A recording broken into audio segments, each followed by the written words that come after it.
All right, Bret, you're just the guy to get us started on this morning. We've had the conversation throughout the morning that there is some recognition that Joe Biden's political future may not be bright.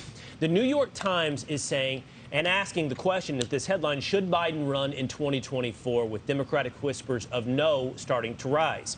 In the article, Bret, they quote many people, and also they quote anonymous Democrats as well. But here we have David Axelrod, who says the presidency is a monstrously tasking job, and the stark reality is the president would be closer to 90 than 80 at the end of his second term. And that would be a major issue. He looks his age. He isn't as agile in front of the camera as he once was.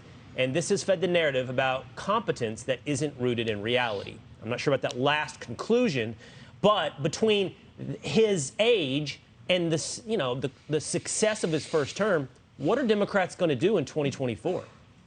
Something else, it looks like. I mean, the whisper is now much louder in just the past few weeks.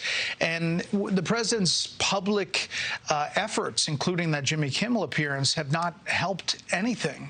In fact, they've only increased what has been happening in Democratic circles. These are not Republicans. These are not conservatives like lobbing grenades rhetorically. They are Democrats saying we have a real issue, a major issue, in the words of David Axelrod. So I expect that to increase, and depending what happens in the midterms, and if the election were held tomorrow, it would be a massive red wave. There's a lot of time before November, but there's not a lot of time to steer the ship of state, the aircraft carrier, away from inflation and the problems that they're facing. You know, Bret, it's kind of interesting to me because he's actually done everything that his party has wanted him to do. And as Pete brought up earlier, I don't know if there is another candidate in the wings, whether it's Pete Buttigieg or Kamala, who would do anything differently. I agree with you, and one of the things that may have to happen is that there has to be a come to Jesus after the midterms if they really do take the shellacking that's planned on the blueprint, as President Obama referred to his massive loss in midterm. Then maybe the party looks internally and says we need to take a different way. It's tough to see that, considering how vocal and powerful the progressive side of the party has been inside Democratic politics. But we'll see. Bret, you got a big day tomorrow. You are moderating a debate between Senators Bernie Sanders and Lindsey Graham as part of a new series on Fox Nation. It's called The Senate Project, streaming live on Fox Nation tomorrow at noon.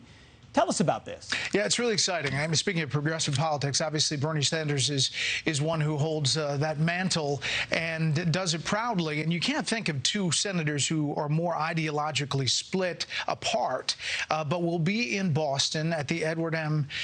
Kennedy Institute, 10 Kennedy Institute. There'll be in the well of the U.S. Senate, a replicate of that, and that's where the debate will take place on big issues that'll be Oxford style and long form, and kind of debating the issues of the day.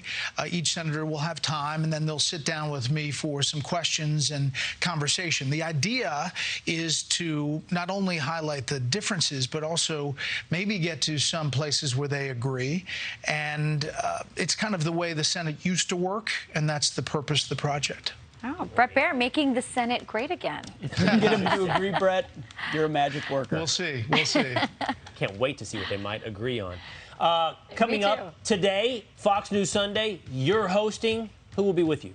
I've got Democratic Senator Chris Coons from Delaware, a close ally of President Biden. A lot of things to talk about with him, as well as Republican Governor Asa Hutchinson of the National Governors Association. Gun control, abortion, the threat on Brett Kavanaugh's life, as well as what's happening with the economy. A lot to talk about with both sides of the aisle today on Fox News Sunday. Absolutely no shortage of topics.